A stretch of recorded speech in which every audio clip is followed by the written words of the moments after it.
Now we'll do the Nava Puja together. We'll start with the Vandana. Namo tassa bhagavato arahato samma sambuddhassa. Namo tassa bhagavato arahato samma sambuddhassa. Namo tassa bhagavato arahato samma sambuddhassa.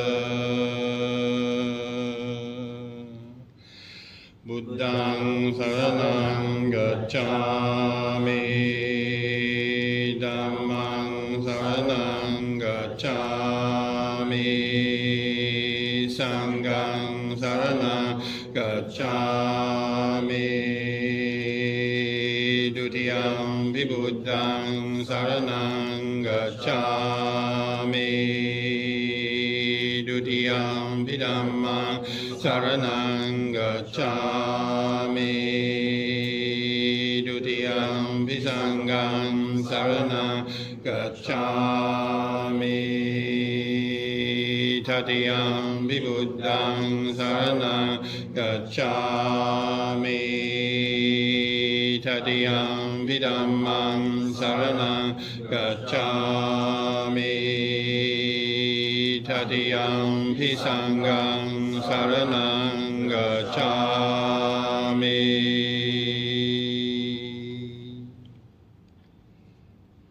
Now we'll say the 5 precepts together. I'll say them first. You repeat them after me if you're sincerely trying to practice them. We take the precept to abstain from killing. We will act for the welfare and happiness of all beings.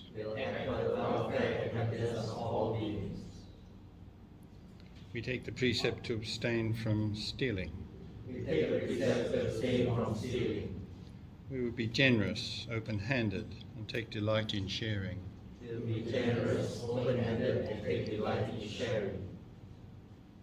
We take the precept to abstain from sexual misconduct. We will care for the body, keeping it pure in all ways.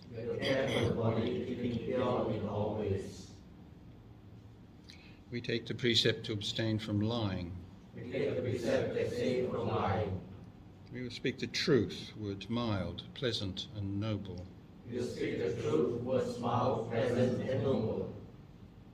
We take the precept to abstain from intoxicating drinks and drugs. We will care for the mind, keeping it pure, alert, and unconfused.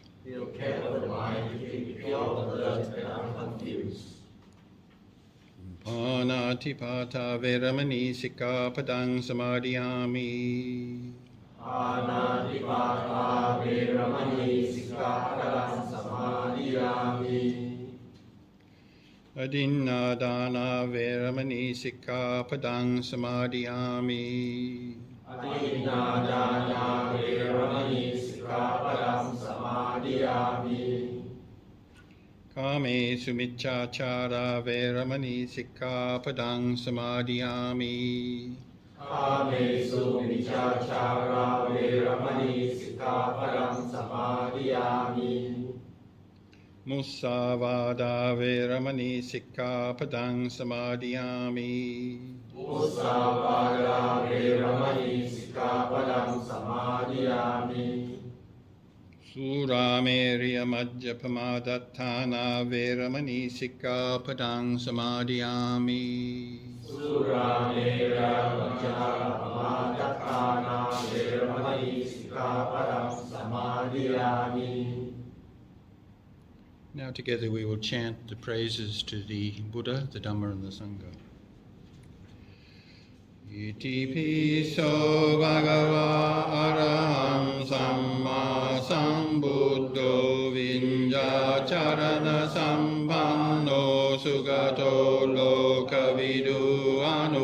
Karo Purisa Dhamma Sarati Santa Deva Manussanang Buddho Bhagavati Ye cha buddharatita cha ye cha buddharanagata panchupanna cha ye buddharang vandami sambara nanti me saranang anyang buddho me saranang varang ye tena sanchavanchena hotu me jaya mangalang Buddhang jivata pariyantang saranang gacchami Swakato bhagavanta dhammo sandindiko akaliko ehi passiko opanaiko pancantang veditambo vinyuhiti Ye cha dhammaratita cha ye cha dhammaranagata panchupanna cha ye dhammarang vandami sambada namti me saranang anyang dhammo me saranang varang ye tena sanchavanchena hotu me jaya mangalang Dhammang jivata pariyantang saranang gacchami Supatipanno bhagavato savaka sangho Ujupatipanno bhagavato savaka sangho Nyayapatipanno bhagavato savaka sangho Samicipatipanno bhagavato savaka sangho Yadidam jantari purisayukani anta purisa pungala Esa bhagavato savaka sangho Ahuneyo pahuneyo dankineyo anjalikaraneyo Anuntarang punyakentang lokasati Ye cha dhammarasitata ye cha sangaranagata panchupanna cha ye sangarang vandami sambada namti me saranang anyang sangho me saranang varang etena sanchavanchena hotu me saya mangalang Sanghang jivata pariyantang saranang gacchami.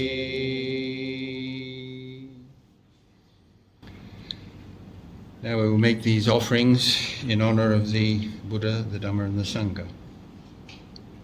I'll say it first, you repeat after me. With these lights brightly burning, dispelling all darkness, we worship the fully enlightened Buddha, the light of the triple world. By offering these lights, may the path be free from darkness, and may our hearts and minds be always pure and bright.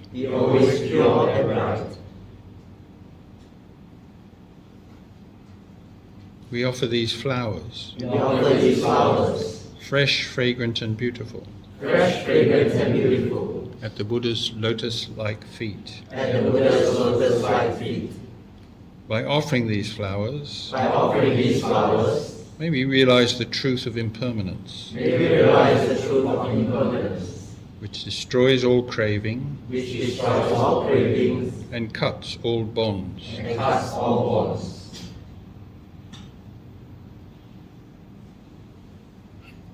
With this fragrant incense, prepared from sweet things, we worship the Exalted One, who is worthy of respect and honor. with feelings of respect and honor.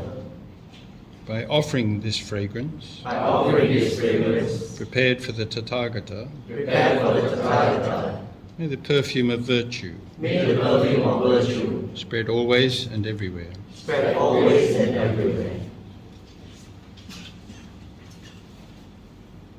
Purification. Now we'll do the purification together. It's very useful to spend a few moments reflecting on what you're saying and what it means. If by body, speech or mind If by body, speech or mind, I have carelessly done wrong, I have carelessly done wrong, may I be forgiven. may I be forgiven. O Tathagata of great wisdom, O Tathagata of great wisdom, by acknowledging my transgressions by acknowledging my transgressions, with openness and honesty with openness and honesty, before the Buddha most wise, before the Buddha most wise, may my mind be always pure. may my mind be always pure.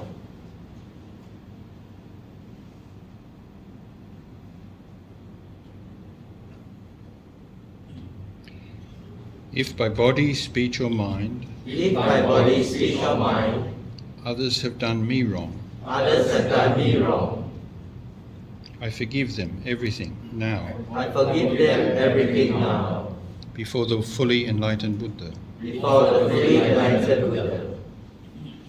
Through my readiness to forgive, Through my readiness to forgive, may they be safe and free from sorrow, may they be safe and free from sorrow, and may my each and every thought and may my each and every thought be filled with kindness and love.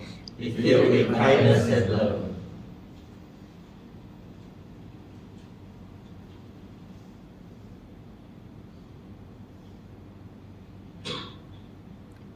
If by body, speech or mind If by body, speech or mind, I have done others good, I have done others good, I gladly share my merit with all, I gladly share my merit with all, before the fully enlightened Buddha. before the fully enlightened Buddha. With a mind free from pride, With a mind free from pride, I rejoice in my own good deeds, I rejoice in my own good deeds, wishing that all beings everywhere wishing that all beings everywhere may share in my happiness. may share in my happiness.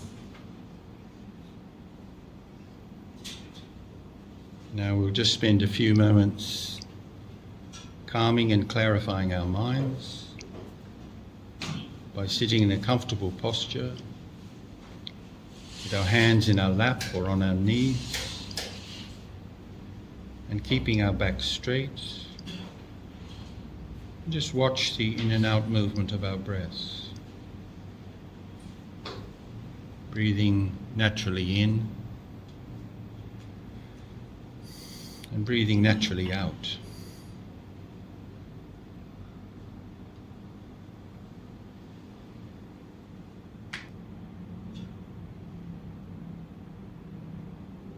Notice the in-breath and notice the out-breath.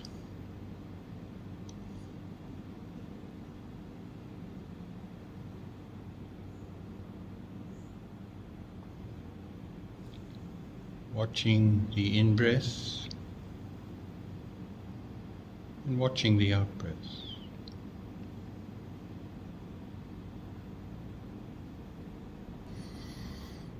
In and out.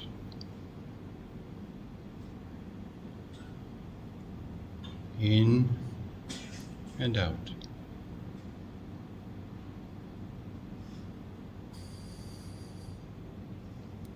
Now, gradually finish your meditation and open your eyes.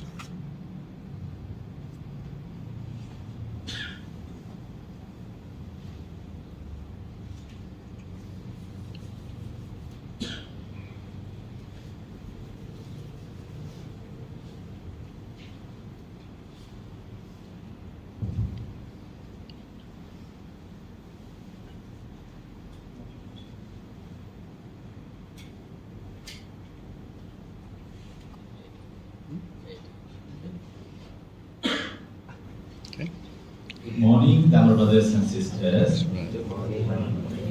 We welcome all of you here our Sunday with the Vandana and Dhamma sharing. Especially we welcome today Bhante Dhammika here. So I am not going to introduce him. Of course, all of you are well aware. You know more than me about him. So on his way to Indonesia, he stayed here for 4 days, I think. Tomorrow he will leave Indonesia. And then we kindly welcome Bhante here. We are very happy Bhante to be here with us these few days. Today, other than our Dhamma sharing, we have a special event. So later on you will know what it is. Now I kindly invite Bhante to continue today's service. So Bhante, this is for you. Okay. Yes, thank you, Venerable, for inviting me to participate in this. And it's nice to be back in Singapore and see a lot of old faces, including young old faces. And today one of the members of the society who's been coming here for some time, and he's expressed a wish to formally become a Buddhist.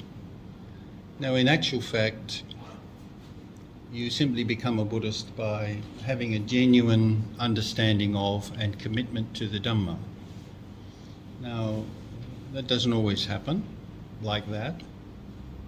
So I know in Sri Lanka, for example, when they have an opening of the bank or something like that, inevitably a monk is invited and everybody they do a puja similar to what we're doing, and everybody does it and they're looking at their watches, and it's just become a formality.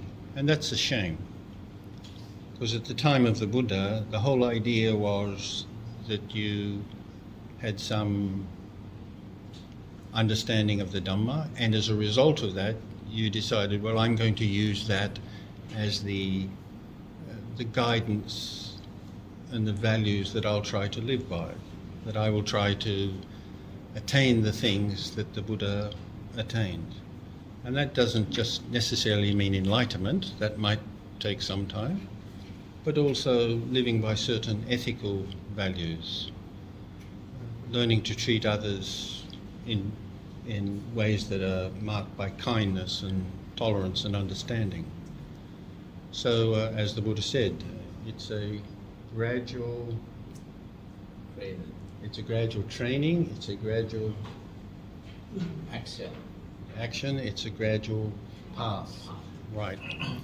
So the transformation that the Buddha recommended and taught, not a sudden one. It takes time. You might say we're up against very deeply entrenched desires and biases and things like that. Anyway, one of the people who's been coming to the society for some time, he's been listening to the sermons, reading books and what have you, and he has expressed a wish to formally and with full understanding of what he's doing, commit himself to the three jewels, the Buddha, the Dhamma and the Sangha. So that's what we've decided to do this morning. And I would emphasize again, you can be a Buddhist without taking the three refuges, just as you can take the three refuges and not really mean it. But the combination of the two is knowing what it means and with full understanding, making a commitment. This can be very helpful in your practice, in your Buddhist life. So I will now invite Ong Jin Zhong to come forward and just offer those flowers to us. Is that okay, thank you.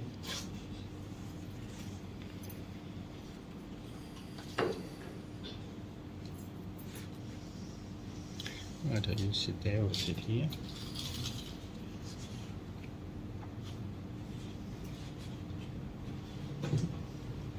Okay.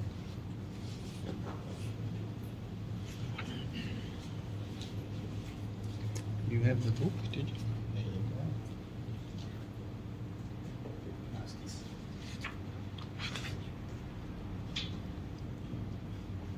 go. Okay, just read those out for us.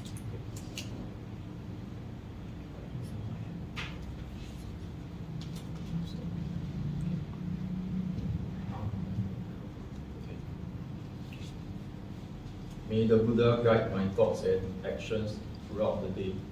May the Dhamma help me be strong in moments of weakness, brave in times of trouble, and calm in the face of changing fortunes. May the Sangha inspire me to act with kindness, patience, and forgiveness in my dealings with others, including the unfriendly. May the Arahats and Bodhisattvas guide me in my life. May this country be blessed with wise leadership, with peace, and with prosperity.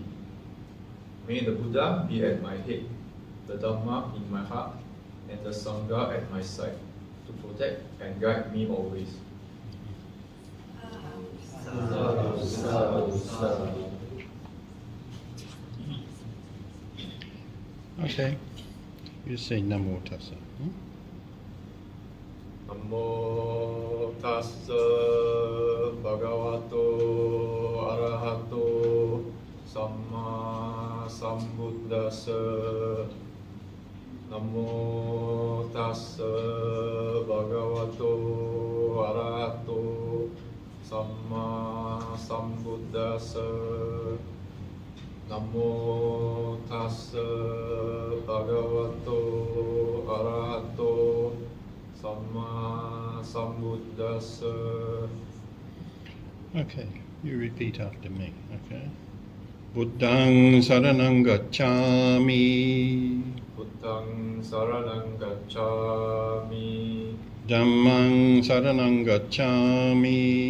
Dhammang saranang gacchami. Sanghang saranang gacchami.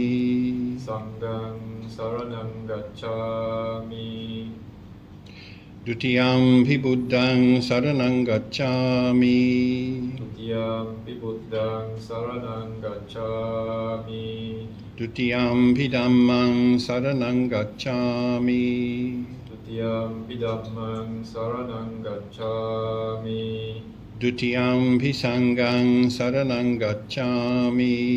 Tutiyampi sanghang saranang gacchami. Tatiyampi buddhang saranang gacchami. Tatiyampi buddhang saranang gacchami. Tatiyampi dhammang saranang gacchami. Tatiyampi dhammang saranang gacchami. Tatiyampi sanghang saranang gacchami. Tatiyampi sanghang saranang gacchami. Now I will say the 5 precepts and you repeat them after me, because I am fully aware that you know what they mean and that you're making a genuine commitment to make them the basic principles of your behavior as a Buddhist. Panatipata veramani sikkhapadang samadhiyami. Panatipata veramani sikkhapadang samadhiyami. Adinadana veramani sikkhapadang samadhiyami. Adina dana veramani sikkhapadang samadhiyami.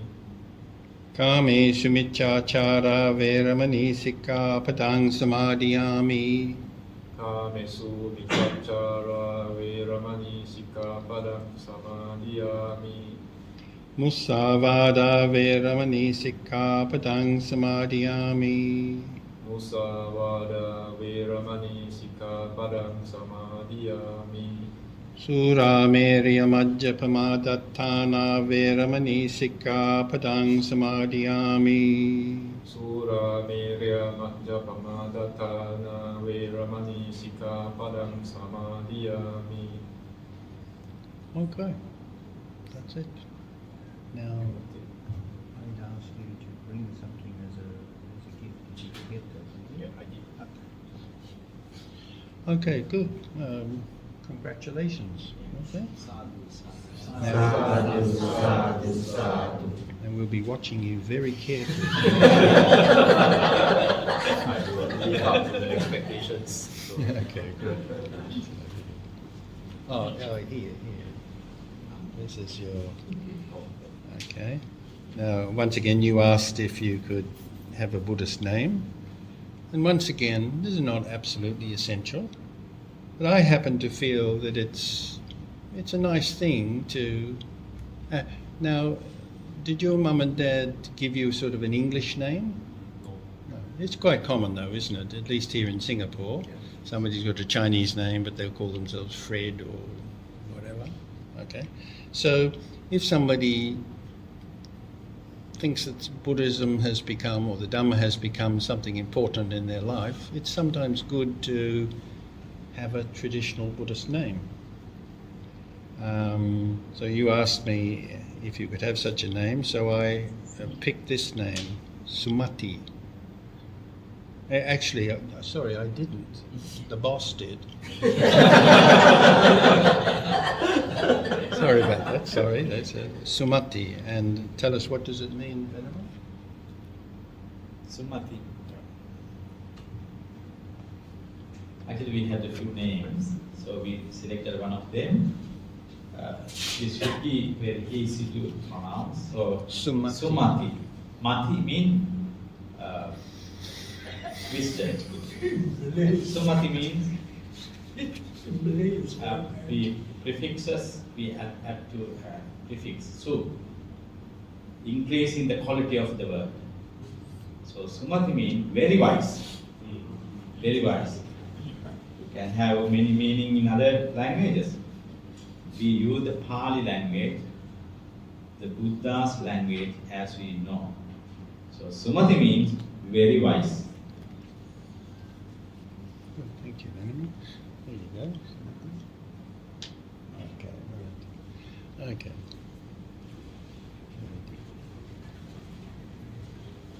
Well, anybody who has sincerely practiced the Dhamma is, you might say, a refugee. They've taken refuge.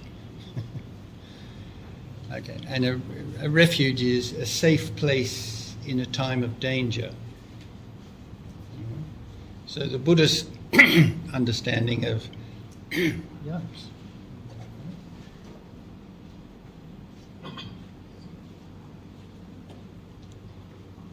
It doesn't often happen.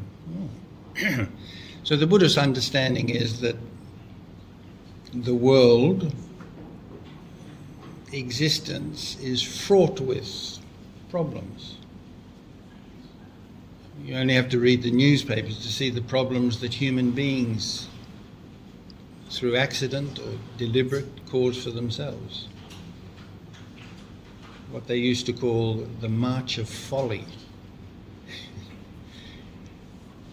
When I was in Europe some time ago, I went to some of these wonderful Christian cathedrals from the Middle Ages, and usually above the door they have carved what they used to call the March of Folly, and it showed people sort of marching along, usually to hell, fighting and quarrelling and creating problems for themselves and what have you, and then to God's judgment.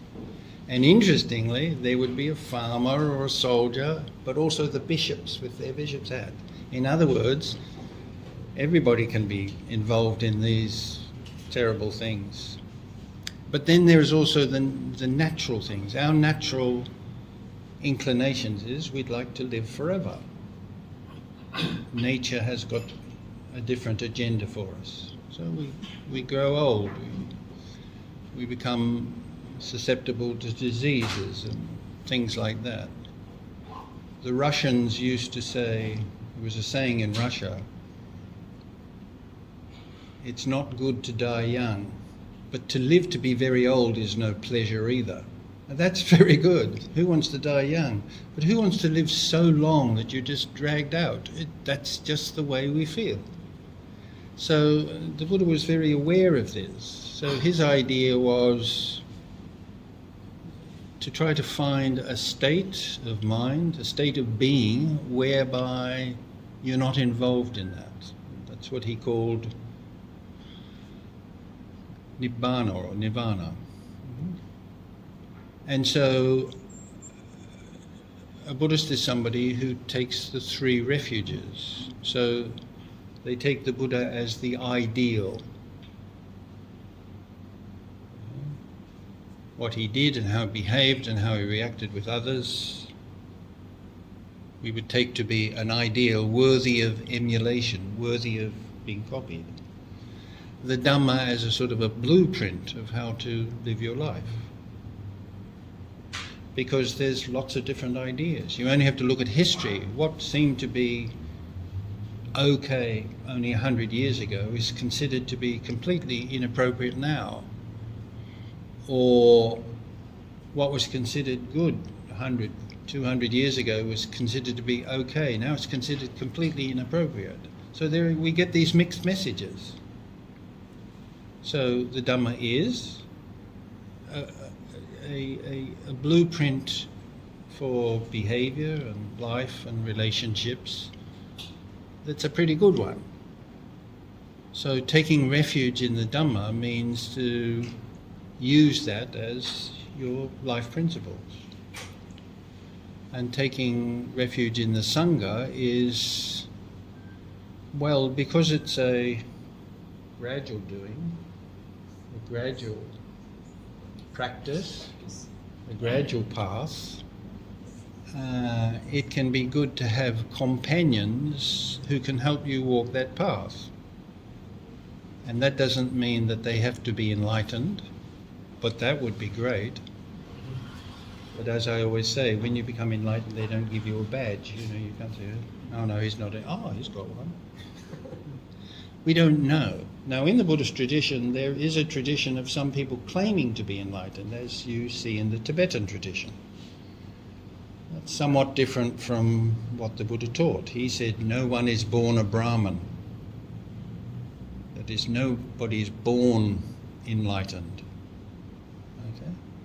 But also, you don't necessarily have to have somebody who's enlightened to be a guide, a helper.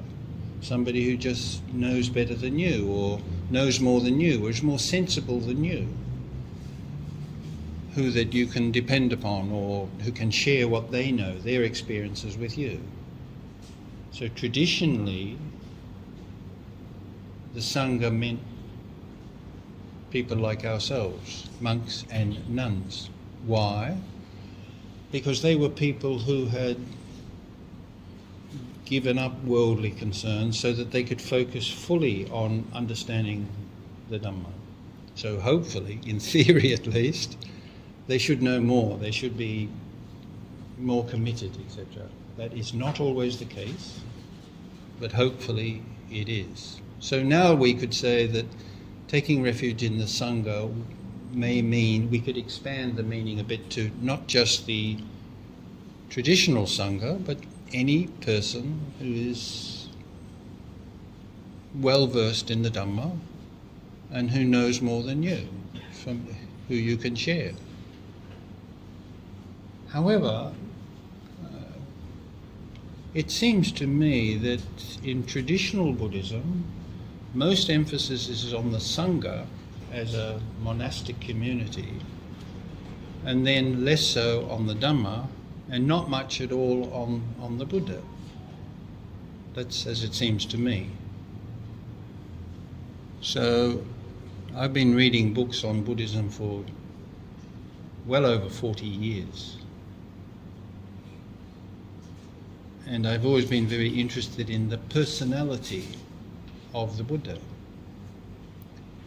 And some years ago, 10 years ago, I got rather frustrated of reading things about the Buddha which I thought really weren't necessarily correct. And then somebody here at the BDMS, they're not here today, they said to me, Bhante, you ever look at YouTube? I say, no. I said, anyway, he told me about YouTube and I wasn't at all impressed until he showed me what's on there. My God. Everything about anything. So then I started looking at things saying about the Buddha or Buddhism. What a load of nonsense. You have a look. You put Buddhism on YouTube, or what's the other one? Google image. Put in Buddhism. A saying that'll change your life. You read it? Okay. Well, I read it. It didn't change my life. It was just a nice saying. And, you know, the Buddhist way to liberation. Be nice to people and don't drink. And all sorts of things. I got really rather annoyed at this. So I decided I'm not going to write a book about Buddhism. I'm going to write a book about the Buddha. Who was he? What did he do? What did he look like? How did he interact with other people? How did he present his teachings? Now, I found out that there was a German scholar in the 19th century. He was one of the Western pioneers of Buddhism. His name was Henry Oldenburg. He was a German. And he wrote a book which I think he published in about 1891 in German. It was very rapidly translated into English, and it's online, and it's still a good book to read. Where he, in a part of the book, he described the Buddha's Dhamma, something about the history of Buddhism, and then he had a section on what the Buddha was like. And he had gone through the Tipitaka quite carefully and picked bits out and presented a picture of what the Buddha was like as a human being. And that, I was quite impressed by that book. So I thought the only thing about the book was it didn't have enough of this information about what the Buddha was just like as an ordinary human being, or apparently an ordinary human being.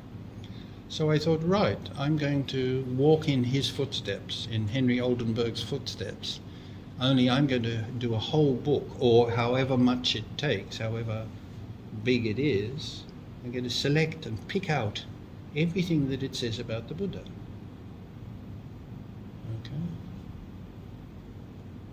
And the result of that was this. If you want to know about Buddhism, don't bother reading this. It's not about Buddhism. It's about the Buddha.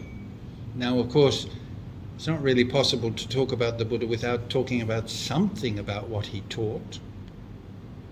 And not only what he taught, but how he presented it. But primarily, it's about what the Buddha was like as an ordinary human being. Now, when I say that, I don't mean he was just one of the guys. You meet him and have a chat with him at the coffee shop or go to a bar with. I don't mean that. I mean that physically, and maybe in his behavior, he was like everybody else. I was not able to find anywhere where it said that he picked his nose. Okay? But, which is what ordinary people do. I wasn't able to find anything like that. But I did find something where, for example, it mentions there, one day he was giving a talk and he sneezed. And everybody shouted out, just as people may do today. Long life.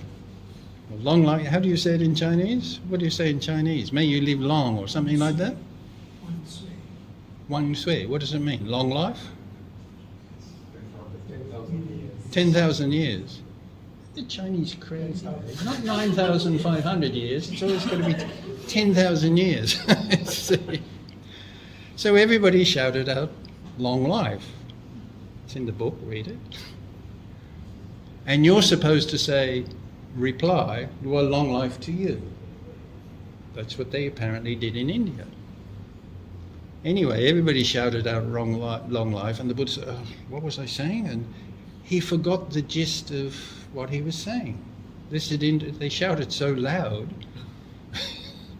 What did I was saying?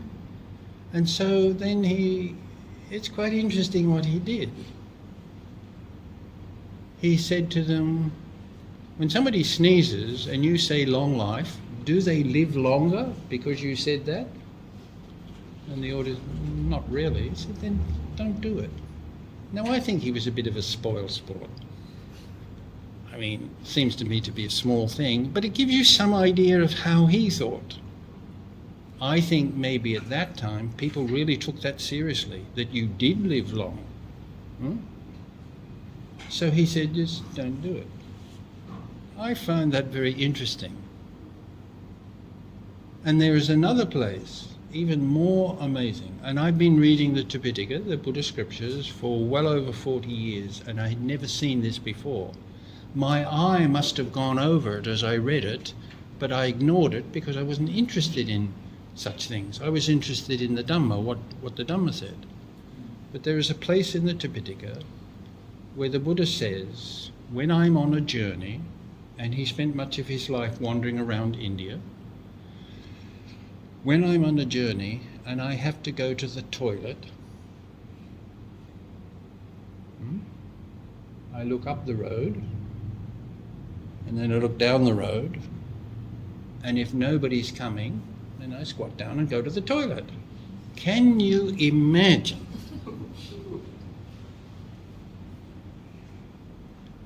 So there's Winston Churchill, one of the greatest men in man, and he talks about how he had a pee, or how he went to the toilet. People don't do that. Why did the Buddha do that? Well, I don't know why he said that, but here we have an image of one of the great men in history talking about ordinary things. The Buddha was not some sort of mystical person. He went to the toilet just like everybody else. And then when you look about what he said about food. When I was a young monk living in Sri Lanka, most monks in Sri Lanka, after dana, it's a tropical country, so you tend to get a bit sleepy after lunch, they have a sleep. And I used to be these lazy monks. When you're young, you have these crazy ideas, wasting half their time sleeping. And then I read in the Tipitaka, Buddha used to sleep in the afternoon after lunch too. So I don't say that about Sri Lankan monks anymore. And I have a sleep. Now, I suspect, in fact, he says, only in the summertime. Winter, maybe, you're probably not so sleepy. And I suspect only as he got old. But he would sleep in the afternoon. He would be maybe drowsy in the afternoon. So my point is that in many ways that the Buddha was just an ordinary person. He was not some divine being, which some Buddhists, that's how some Buddhists see it. But the most interesting thing is how this is what I found, the most interesting thing is how he related to others. Venerable and I were talking about this just the other day. The Buddha generally did not like people who got his teachings wrong. And if one of his monks or his lay disciples got it wrong and was saying things which were quite contrary to what he taught, he would straighten them out very quickly. So the image that the Buddha is given nowadays is that he just agreed with everybody. He never put his foot down. No, that is certainly not how he's depicted in the Tipitaka. If you became a monk or a nun, under his tutelage, he was a good tutor. He didn't agree with everything that you did or said, and if you got it wrong, he corrected you. And if necessary, sometimes he was very firm, as I think a good teacher should be. But at the same time, when he was dealing with people who had a different religious idea, and many of the people he had contact with did have, that's where you see the interesting side of him. Gracious, polite, gentle. Now, a very good example of this is once he encountered a young man who had all his hair wet. And he asked this young man, "What have you been doing?" And he said, "Well, my father used to worship the 6 directions." Pretty much like some traditional Chinese still do. You see, early in the morning, the guy comes out with the incense and goes like that. Worshipping the directions, I think. 10,000 directions or just 6? Okay, so, and that is, if you read in the Upanishads and other early Indian literature, that was a special idea of worshipping the deities in the 6 directions. That's north, south, east, west, above and below. And the Buddha's, and he said, my father did that all his life, and on his deathbed he said to me, I've always done it, keep up the family tradition, you do it too. And so this young man was coming back from having done that ceremony. Now, from the Buddha's point of view, worshipping the 6 directions is of no value whatsoever, no spiritual value. It's a nice habit perhaps, but it's not. But the Buddha didn't say to him, look, young man, you got it all wrong. It's a complete waste of time. Don't do that. What he did was he, in a sense, he tried to put himself in the place of this person. And he said, and he agreed with him. He said, well, I teach my disciples to worship the 6 directions too. But I do it in a slightly different way. That is, I tell them to take their parents as the north and their children as the south, and etc. In other words, he took this terminology related to a particular ritual and belief and gave it an ethical dimension. And you notice the Buddha doing this very, very frequently. So rather than directly and bluntly telling people that they've got it wrong, he would do it very gently. Not always, but usually. And I found a place where you could see the graciousness of the Buddha. So there's 3 people having a conversation. There's Ananda, some Brahmin. Brahmins were the priests, the traditional priests of Hinduism, and the Buddha. And they were having a discussion. And Ananda asked this man a question. Because he'd said something rather silly 5 minutes ago. And he asked him for clarification. And the man saw that if he answered Ananda's question, he'd be contradicting what he'd said just before.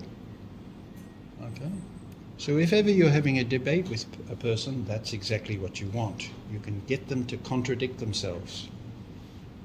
So he said, yeah. So the man, he shelved the question. And Ananda said, no. Answer that question. And the guy obviously was trying to not answer the question. And he kept on pressing him. You can read it, it's in here. And the Buddha could obviously see what was happening. Ananda could see that this guy had got it wrong, and he kept on demanding that he answer that question, which would embarrass him if he answered it properly. So the Buddha interrupted, and he said to the man, what's happening in the royal court lately?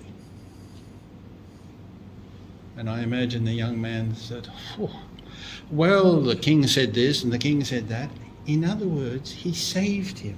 He could see that he was embarrassed. He was in a sticky situation. And then the conversation went in a completely different direction. And I take that as an example where he thought it's not necessary to win every argument. It's not necessary to always get the better of the other person. It's not always necessary to be right. I think most times it is, but there is an example where it's not. Let the other person win their argument every now and then. So if you put all these things together, each of them is only a rather small thing. But if you put them all together, there's a lot of them. And if you put them all together, you get a very full picture of what the Buddha was like as a human being. And I'll give one more example. So one of the rules for monks, or I suppose for lay people too, if through your meditation and your spiritual practice you develop some psychic power,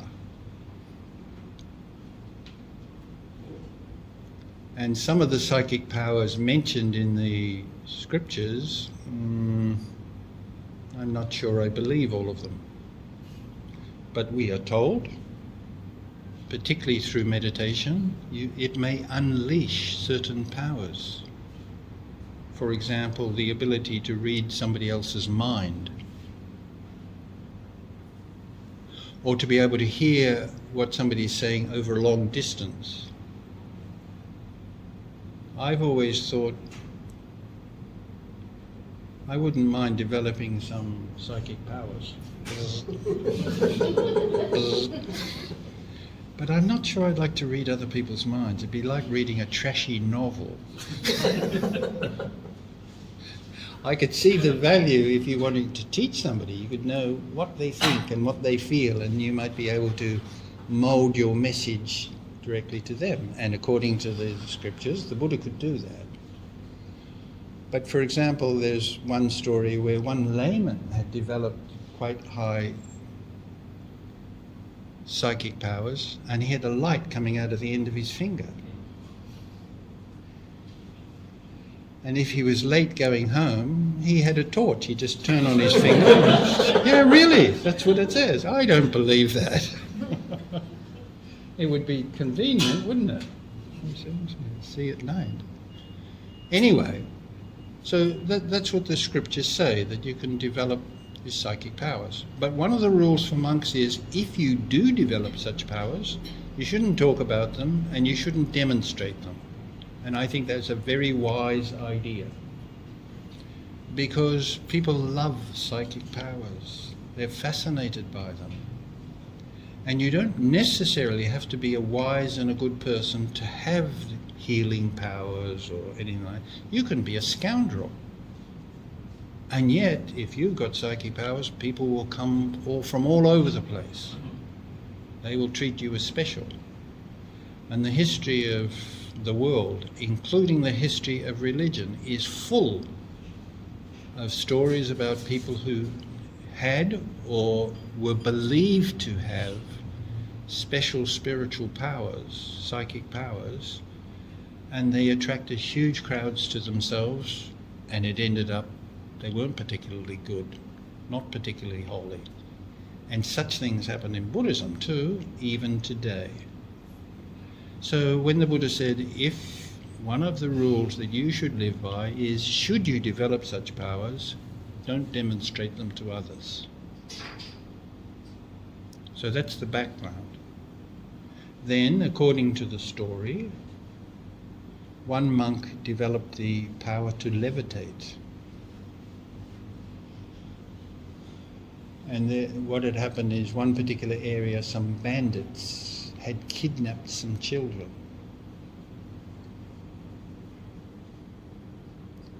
And one monk heard about this, so he levitated to where those kids were and he rescued them. And when his companion monks heard about this, they criticized him. You've broken the rule. You've demonstrated your psychic powers.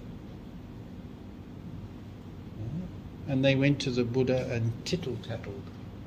Yeah, and he did this.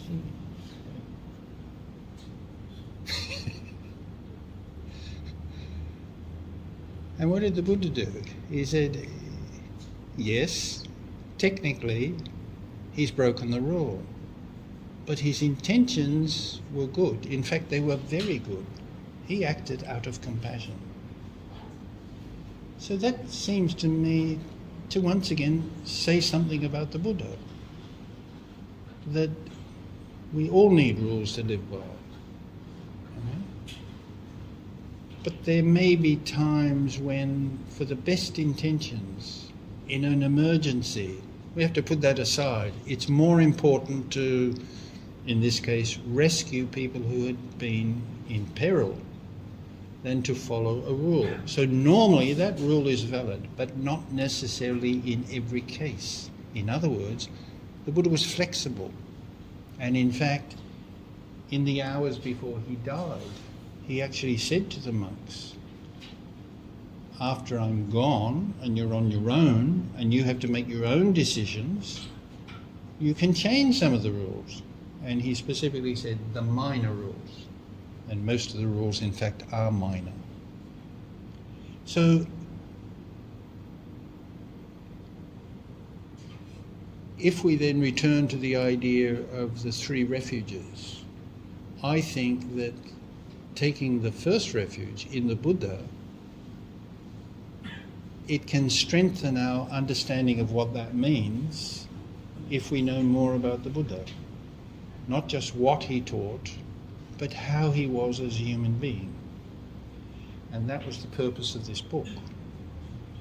So if you're interested in something which I think is quite different from most other books on the Buddha, please take a copy and read it. You might find it interesting. And just a few days ago, the second edition of this book came out. This is a very different type. This is where I want to win an argument.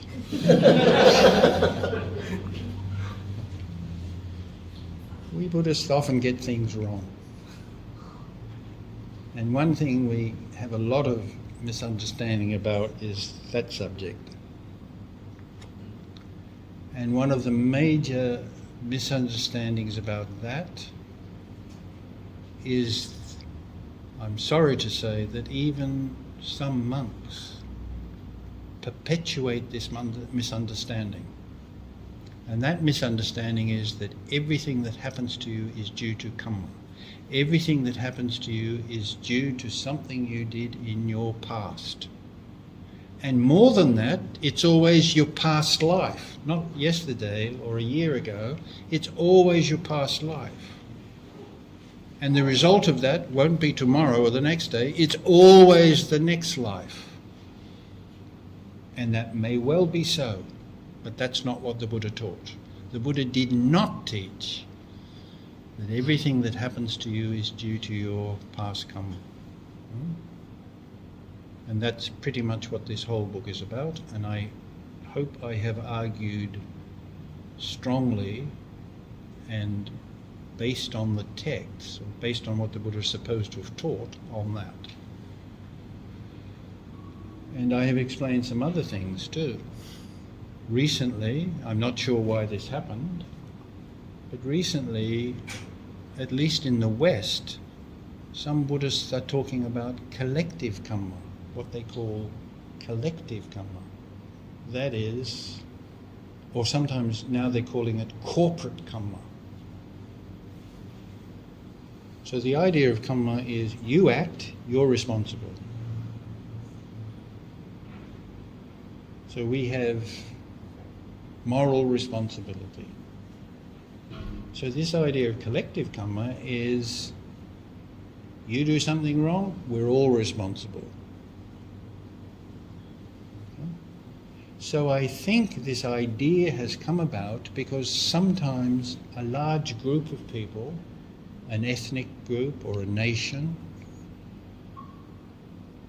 everybody in that group has some traumatic thing happen to them. So for example, the tsunami. Another one would be democratic Kampuchea, when the Khmer Rouge took over. The whole nation, large numbers of people in that country had a really hard time. Or the Palestinian people, or the Jewish people. There are lots of examples of this. So I think people have thought, if karma is true, how come all these people, or a very large percentage of them, are having a hard time? So there must be collective karma. 10% of this group do something bad, they all suffer because of it, because they all have a similar identity. Okay? So I suppose, yeah, maybe. But if you think about this a lot, it just doesn't make sense. And I've tried to argue that in this book. And there's nothing in the Buddha's teaching that suggests this idea. But also it is the case that the Buddha didn't have all the answers, and he didn't say something about everything.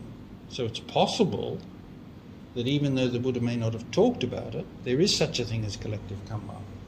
I have tried to argue here that even if that is true, certainly the Buddha didn't talk about it, and if it is true, it just doesn't make sense.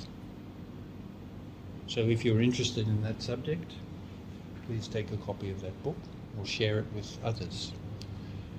And I think that's all I've got to say for this morning. Is there?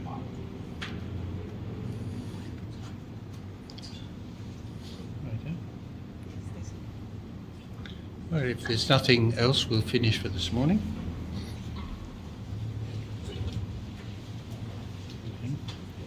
We are fortunate, and every now and then we should reflect on how fortunate we are that we can meet together as friends, share the Dhamma with each other, and enjoy each other's company and possibly learn from each other. It's a rare opportunity. So this is an opportunity for gratitude and joy that we are in that position at this time. So let us rejoice in that and share the merit that we have made with all beings everywhere, and hope that they too can share, maybe participate in our joy.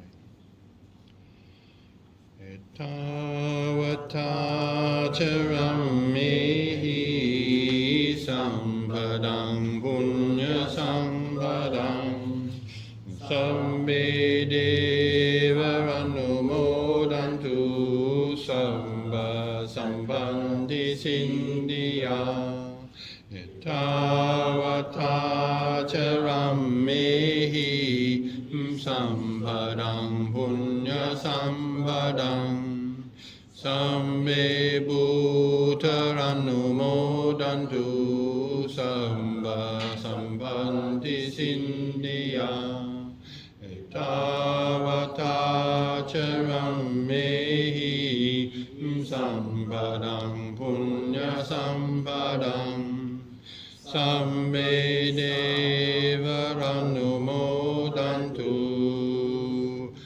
sabba sambandhi sindhya. And now we will finish by chanting the closing chant. It's on page 48. And we chant these first two verses from the Dhammapada because we think that it epitomizes or sums up pretty well what the Dhamma is all about. It's about the mind. That according to how we use our mind, we can make our lives easier or more difficult. That's what the verse is about. Mano pumbang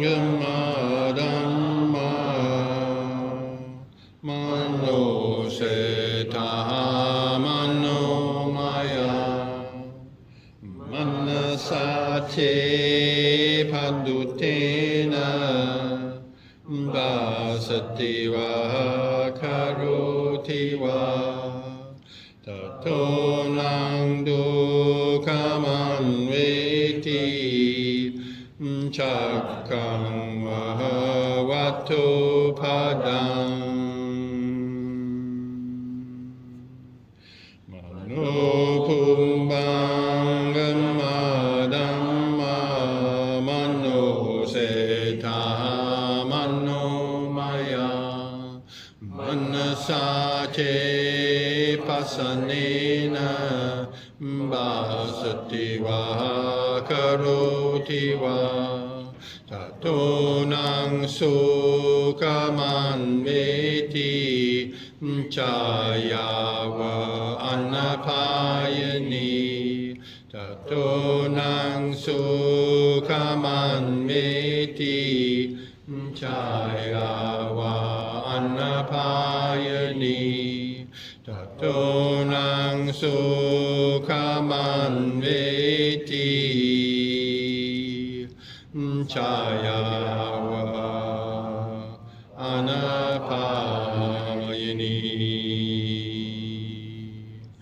sadhu sadhu sadhu.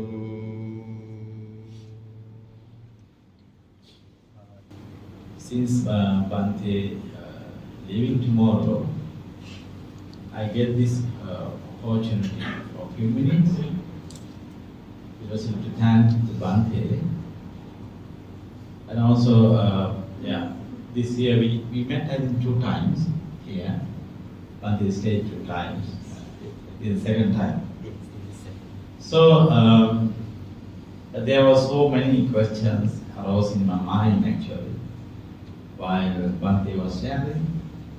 So I thought all of you may have questions. Of course, you all should have questions. But of course, even though we have many questions, we don't have time to answer. They're shy. So therefore, I think our knowledge, understanding, realization continues with discussion, conversation, question. So just we listen actually does not improve. So therefore, we have to listen, we have to understand, and we have to also question. As Bhante mentioned earlier, there are thousands of talk on YouTube, and of course they are very less something related to Buddhism sometimes directly, or sometimes there is no reference to the early Buddhist teaching. Perhaps we say so many things, but very hard to relate where it is. References are not mentioned, just we can entertain. So therefore we have to listen carefully, understand, and also question, and then discuss. Then actually we can improve our understanding further and further. So Buddha also always encouraged us as listeners to question. So therefore, I take this opportunity, but they also explained. I was very interested always to listen and read what Bhante wrote and also explain. One thing I was interested was the Bhante is giving opportunity for the reader to have some form of questioning without having authority. I remember when I read the booklet written by him, to eat or not to eat meat is a very controversial topic over the centuries. And then but they had a very good research done throughout all the other traditions, and then actually very nicely ended up the booklet. So I am very happy to read that way of writing. So I appreciate always that. And then when you think about the latest book Bhante read, I could not read completely, of course. You did? I read some part of that, and then I came to know, and also from Bhante himself, even you listen today, you know, the purpose is to have a realistic Buddha's image. So you may have the Buddha in you. I'm asking you. Over the years in your living in this world, you might have a Buddha image in you. I also had. Then Buddha image always evolving in us, you know. That is different from one person to another person. On the other hand, we have a historical Buddha. Now, various writers write about the Buddha and try to say something about the Buddha himself.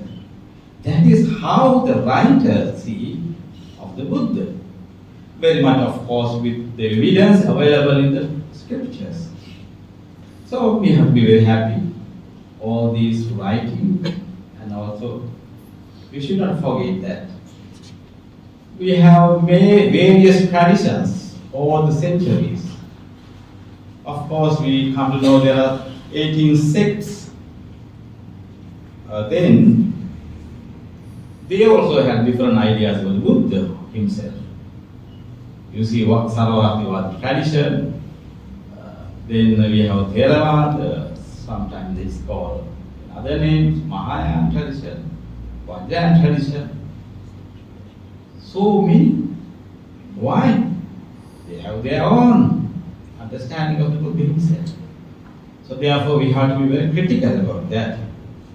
And I understand myself.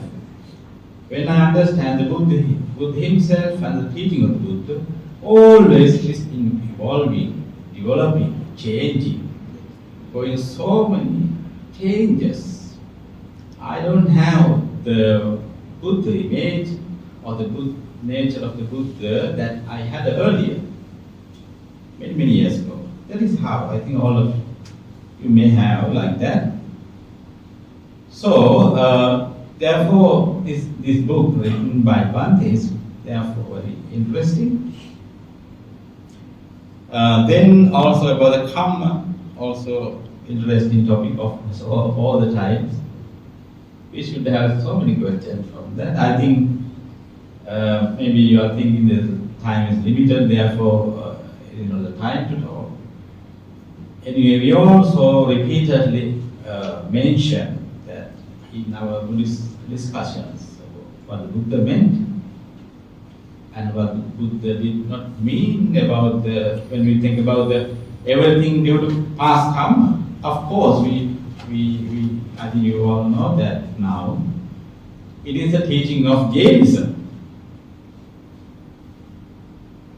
Sabbam pubbekati hetuvad, everything due to past karma. It is not Buddhism. But very much people who are not aware of what Buddha taught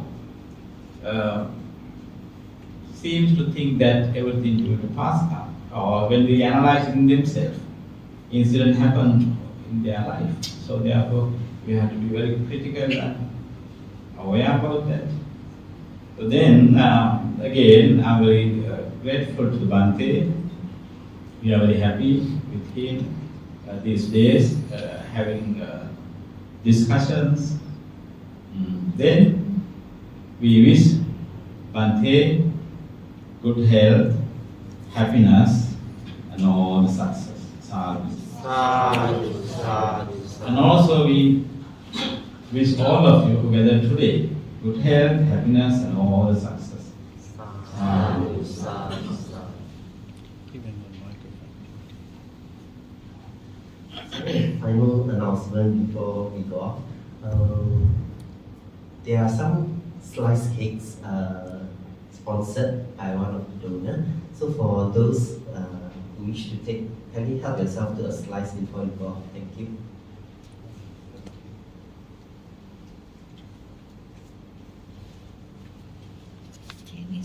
is now 16 years, so he's seated there, nice looking boy. The boy that you Earnest. baptized. Oh, yeah. The importance of being earnest. Where's Ernest? Oh, right. Nice to see you again. You look so different. What happened?